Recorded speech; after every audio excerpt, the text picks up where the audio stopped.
everyone hear me okay? Just anyone reply in the chat so I know I'm online.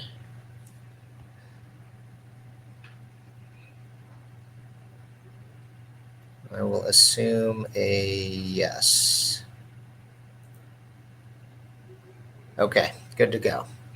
All right. Thank you for your patience, everyone, and welcome. My name is Greg Kipper. I'm Vice President of Cyber at Paraben, and today we're going to be talking about our new tool called the E3 Remote Imager. Pretty powerful and pretty cool. So we'll just dive right in. Just a quick technical thing. I'm actually running this through a virtual machine, so I can't, I'm going to have to switch back and forth. So I'll check if you have any chat questions. I'll take them at the end because of how my system's configured. So apologies for that, but I will just drive on and then we'll go from there. So what is E3 Remote Imager? Again, as the name suggests, it allows for the forensic creation of images, files and data storage and logical drives, remote machines, as well as data stores from cloud environments. We designed this to create images using volume shadow copy. In some cases on different types of storage media, such as flash drives, that type of copy is not available, so that's where we use direct imaging. Kept it with the industry standard, and all the disk images that are created are using the raw DD format. So for maximum portability, we stuck with the lowest common denominator in the forensic space. Some of the supported cloud environments, and primarily with everything migrating to cloud, this was the desire and the impetus behind creating this tool. Can access Windows OS machines and OS Cloud machines on different platforms such as Microsoft Azure, AWS, Google, and others. But sticking with the three biggest players, we've successfully done acquisitions from all three of those. For advanced procedures, we do recommend that you set up a E3 instance in one of these environments. So if you're running in Azure, set up an E3 instance on a Windows 10 machine inside the Azure environment, and then do your Azure cloud acquisitions in the same environment. For a lot of reasons, obviously simplicity, the fact of ease of access to the various platforms, and obviously data transfer costs, maintaining in the same environment, which are often free as long as you stay within each cloud provider's environment. The supported operating systems, right now Windows 10 and Windows 8, and then Windows Server 2019, 16, and 12, so pretty much all the modern OSs. The imaging process, again, is really straightforward. I'd like to say this webinar is going to be, hugely complex and technical, but it really is pretty direct.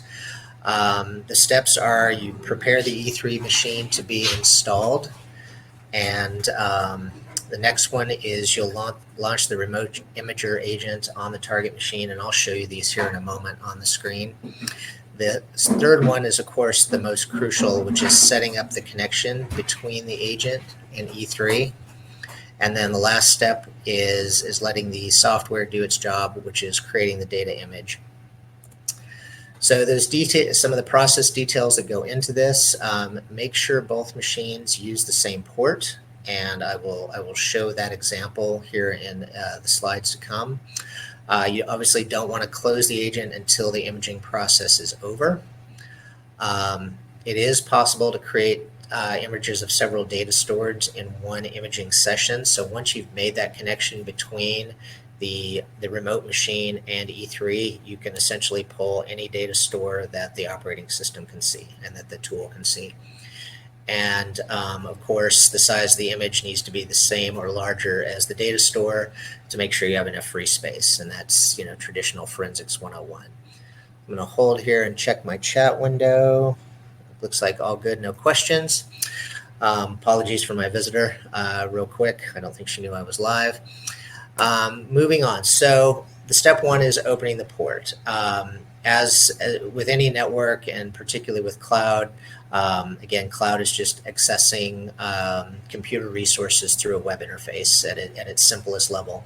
So that requires network connectivity. To begin, you'll create an agent connection with where electronic evidence examiner is installed. And again, you can make this in a virtual environment or a physical machine, depending on your needs at the time. You'll go through Windows and add a new inbound rule in the Windows firewall process. In some cloud environments, it might be different, but usually pretty straightforward. Again, networking systems are designed to work with these reasons. It's just establishing the port. And of course, for good security, once you're finished with the imaging process, it's always recommended that you close that port. The next step is to download the Remote Imager agent. You can get this from the Paraben website.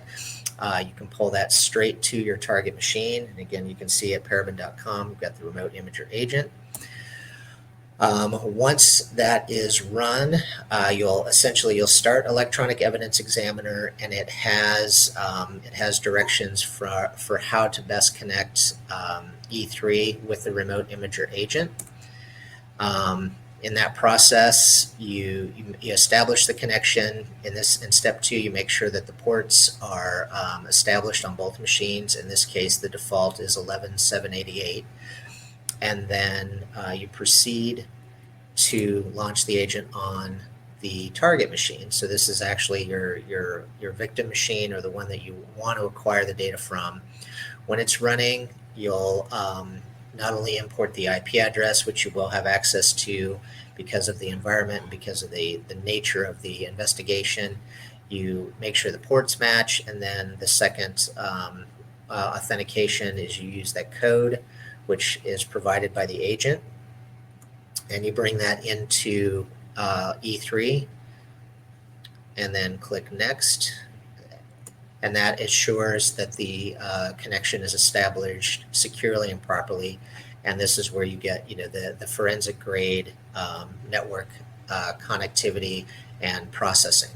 So once you hit connect, there's your secure pipe from this data store into E3, and then the process begins. And again, we keep it very straightforward, very visual. So the user interface, you can pick and choose. In this case, the target machine has 2 data stores.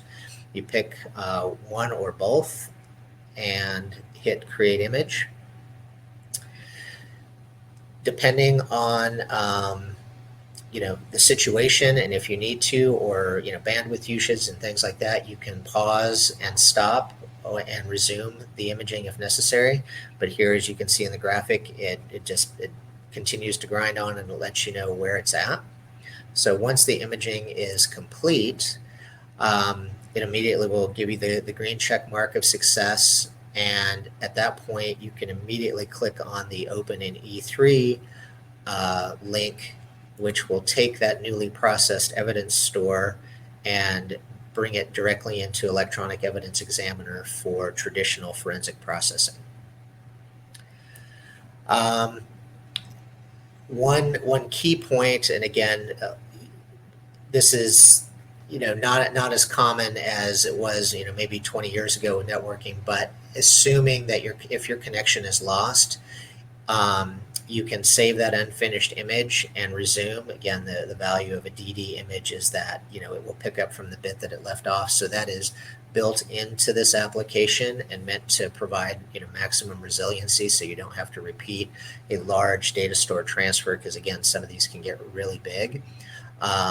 Again, the only caveat is to be sure to not sever the connection and try to resume it because of that authentication code. It's ensuring that it's the same data store, and that ensures the forensic soundness of it all. And with that is really it in a nutshell. I'm going to switch back to my chat screen and see if there are any questions. But that in a nutshell is a remote imaging. Again, pretty straightforward. A lot of the process is done just within setting up the port, and then certain configuration settings within the various cloud platforms. And beyond that, it's really plug and play and straightforward. So I appreciate your attention, and chat me if you have any questions. Thank you for joining me today. My name is Kevin Fisher. I'm the lead technical support engineer here for Paraben Corporation. Earlier today, you saw Greg giving us a demonstration on how to use Paraben's remote imaging tool to create a DD image of a remote PC. First thing you want to make sure that you're doing is you're going to create a Windows firewall exception. So you want to go into the settings of the PC. You're going to go to Update and Securities. From Updates and Securities, you're going to go into Windows Securities. Then you're going to go into Firewall and Network Protection. You want to click on the Advanced Settings. We're going to allow access to that. You can close this window or minimize it. You want to click on the Inbound rule, create a new rule. We're going to select the port for TCP and UDP port. We're going to click Next. We're going to make sure that TCP is selected, and we're going to specify a local port. The remote imaging tool uses port 11877. We're going to click Next.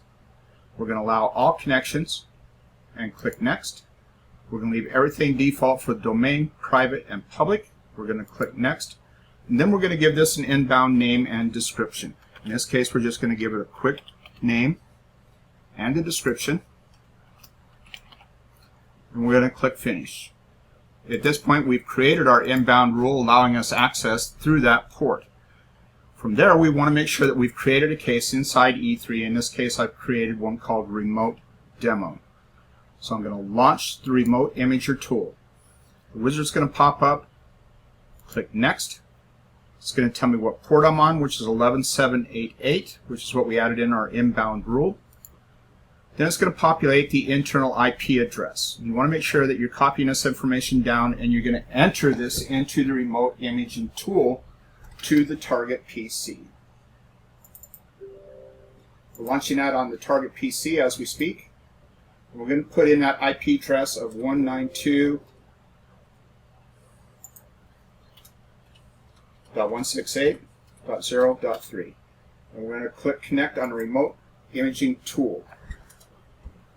The remote imaging tool says connection is established. Do not close until the image process is complete.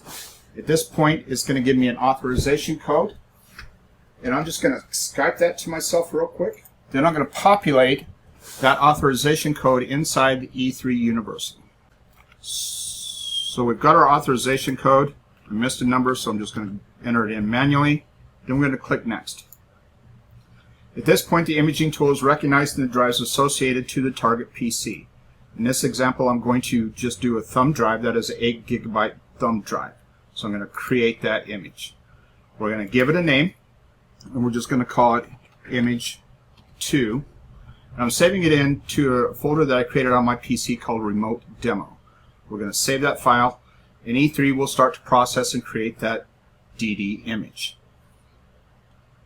We will look at this and enter the data in as evidence inside the E3 platform when the image is complete. E3 Universal's Remote Imager has finished the process of creating the DD image, and at this point we can simply close the wizard, and then we can add our image into the E3 platform and analyze our data. So at this point I'm just going to simply click on Add Evidence. Wait for the Add Evidence wizard to load up. We're going to click Image File, Auto Detect, and we're going to point E3 Universal directly at that image file. So it's under the remote desktop, and we're going to select our image to bring inside the E3 platform. It's going to ask you to either leave the default name for the evidence, or we can change that. We're going to leave it default at this point. Then we can select our NTFS settings according to our data set. At this point I'm just simply going to click OK. And then we can start expanding our data open and do our analysis across that data. That'll conclude today's demonstration. Thank you for joining us here at Paraben Corporation, and have a great day.